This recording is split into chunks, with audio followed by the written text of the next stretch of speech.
am Teresa. Welcome to Cocoon Cast, where we deep dive into movies and discuss all things cinema. Hi, I'm Rebecca. This week we'll be doing a midweek movie review of the movie The Hill. Midweek movies are a great time to take a chance on a movie that you might not otherwise see. Check out your local theater for midweek bargain days. Some have a movie club where you even get special pricing. What a great time to take a break from your normal, boring week and go see a movie. If you're burned out on the 3-hour blockbuster movies, this is a great time to take a chance and see a movie, maybe a smaller budget movie that you might not otherwise see. Rebecca, tell us about the movie The Hill. Ricky Hill has always dreamt of becoming a professional baseball player, but his father has other dreams for Ricky.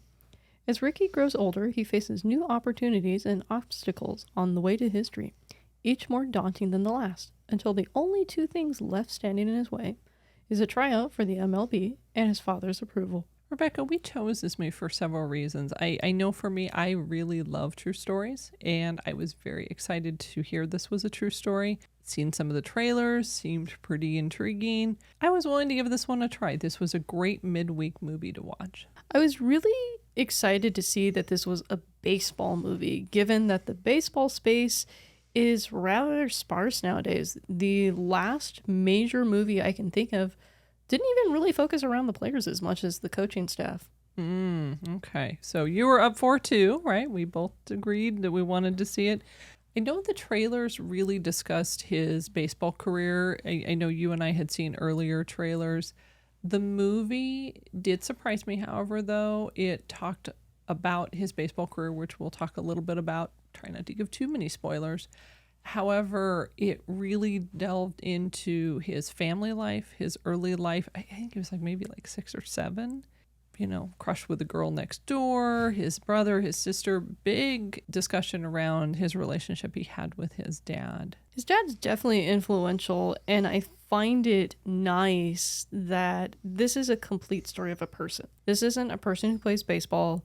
This is a person who has a life outside of baseball, and that informs a lot of his decisions when playing the game. Well, and for our cinema community who may not know about the casting, his dad was James Hill, played by Dennis Quaid, and Dennis Quaid is quite the actor. He's actually been in a lot of movies more recently. Ironically, one of the first Dennis Quaid movies I remember is The Rookie. Another baseball film. As we were saying, there's not too many good movies. Well, it was funny because I remember you and I had seen the trailer and you had kind of, nudged me over and you were like, wonder if it's going to feel like The Natural. And The Natural is probably the high standard in baseball movies. Would you agree with that? I would agree with that. When we talk about reviewing movies, I always refer to movies in the same genre as benchmarks. To me, The Rookie is the highest baseball movie I can give you that focuses on the players. Well, and you think about it, Robert Redford, great actor, great story, even though the movie's, aged pretty well, I would say. It feels very artistic. There's several visual choices that I think you would see in a more serious, dramatic film that I think choosing to use that in a sports-based film is kind of impactful. Well, and this movie is billed as a biographical sports drama, and so there's not a lot of humor to it. There's definitely some bits and pieces that kind of come through the circumstances.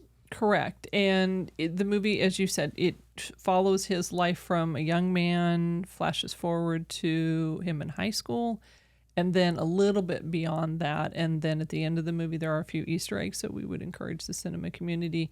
If you do see the movie, stay at the end. You will be rewarded with this is where his life has gone from the end of the movie to even current.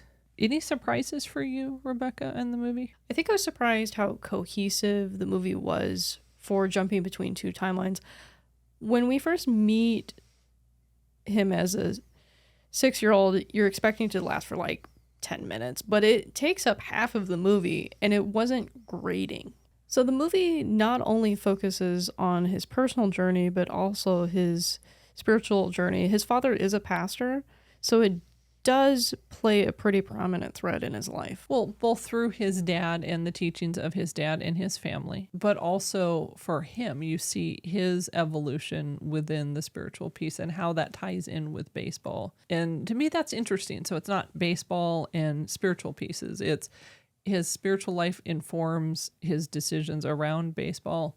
And it's interesting because for his father, it actually communicates something entirely different to him. I think that's kind of cool that they showed both sides of the fence, if you will. Sure. Because his father is a different generation from him, and you really see that in his father's teachings, and also the perspective that they have on the same events as well. I would agree with that. And the part that I appreciated about the younger version of him, of Ricky, was you see the choices that his father made for their family and how that ultimately tied into his next step of moving toward baseball. You also see how it impacts the other characters, not just Ricky. This isn't a Ricky alone movie. That's a fair statement. I feel like you also see a bit of the journey of his family as well. I would agree with that. And I liked the part where his neighbor girl, his first girlfriend, who's really sweet, how her life came about, his brother, his sister. So it was a very full movie. The movie felt long, however, for me. It felt rather long. What was the actual running time? Do you remember? It was 126 minutes, so over 2 hours. Yeah, this felt longer than about 2.5 hours. Well, and for me, it was a little under 2.5 hours, but I would say it was long. It felt long. I know you and I had discussed, and even with our Cocoon Cast team, there were parts of the movie that could have been edited out, and the movie still would have, I believe, told the same story. I felt like they were trying to do too much at the same time. It felt like, well, let's get it from this angle. Let's take this shot. Let's try this technique. And it was just like, pick one, please. Otherwise, you're going to just lose my attention span. I'm just going to slump. Well, and it sounds like that's actually what happened for you, that your attention span was waning because of that, not because of the content, not because of the story, because from my understanding, you were interested enough in the story and in the characters. And not just Ricky, but his dad, his mom, his grandmother showed up. Brother and sister relationship was actually pretty sweet throughout the movie. Now, keep in mind, I knew nothing about Ricky before I saw this film. Correct. So the movie really did need to tell you the story. That's correct. Ricky's not, say, like a Barry Bonds or a, Buster Posey kind of figure where he's iconic in the sport. Correct. He's small time. And not to be insulting toward him, but this also happened in the 70s. So this would have been during the time I was a kid, and I wasn't familiar with his story. However, the trailers intrigued me. He had some physical limitations. He seemed very determined to move to the next step. It almost felt like Rudy to me. I know there were parts of it. I was laughing because there were parts of it that felt a little bit like Rudy. There were parts of it that felt like The Natural. There was one part where he had made this statement, and I was sitting next to your dad, and I nudged him, and I said, "It feels like Chariots of Fire. It feels like Chariots of Fire." And so you can see the different influences from other movies. It's very much a love letter contained in the story of a person to this whole entire genre. And that's not a failing of the movie, but at times it does get distracting. It felt that way, but I would say I don't think there was any one part that felt overly heavy. We were talking about his dad, and there's a spiritual aspect to that. I enjoyed that. I thought that was very authentic. I think that did inform him, so that didn't feel overly emphasized. It didn't feel overly emphasized, even just the baseball, the relationship. It felt like different parts were moving. However, it did feel like there were some misses in the respect, and I keep going back to the screenplay and the length of the movie were the hardest things for me to overcome. The acting was reasonable. However, I would say the mom role and the grandmother role didn't quite hit it for me, and I was disappointed by that. I don't know if it was the role so much as the casting. There was a couple points where these actresses took their job seriously, but then it sort of veered into like this almost a parody of what a acting speech should look like in that moment. And I was kind of disappointed. I can understand that. Do we have any questions from the box? If the cinema community watches the trailer, do you think that gives them a really good flavor of the movie? Are there going to be some surprises even though they saw the trailer?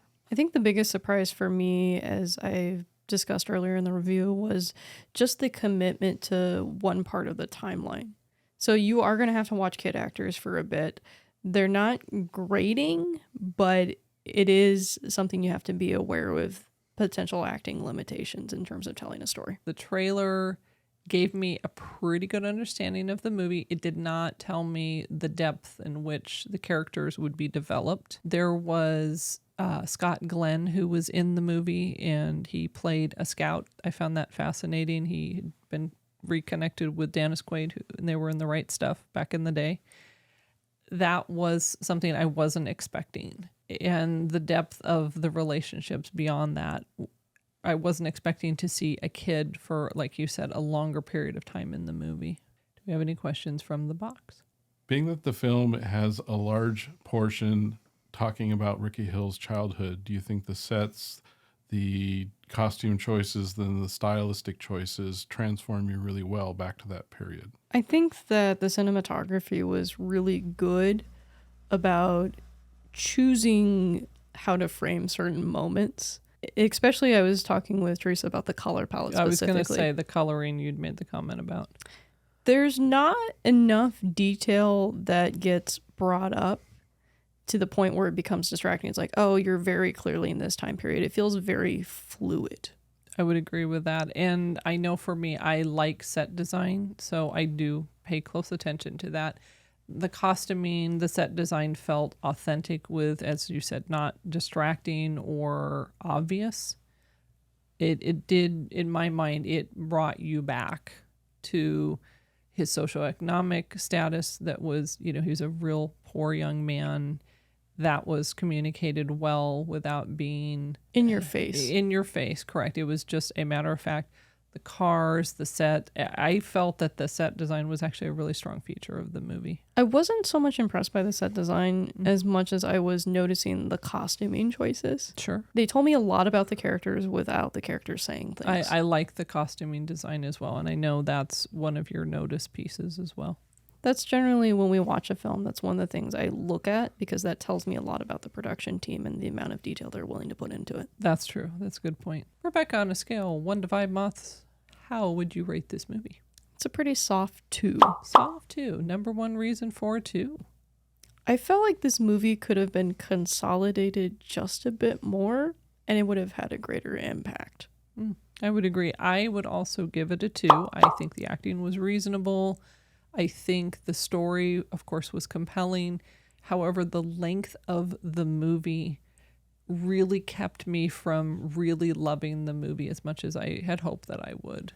So a 2 for me as well. Thanks for joining us for this midweek review. We're always excited to create experiences to bring our cinema community together. This Saturday, we're excited to bring you a very special show. We're not going to give you any hints, so tune in to see what it is. Please remember to like, subscribe, and to share this channel. If you enjoyed this week's midweek review, please check out our review last week where we reviewed Women in Gold and Golda. Remember, cinema community, movies are better together. Thanks for watching. See you on Saturday.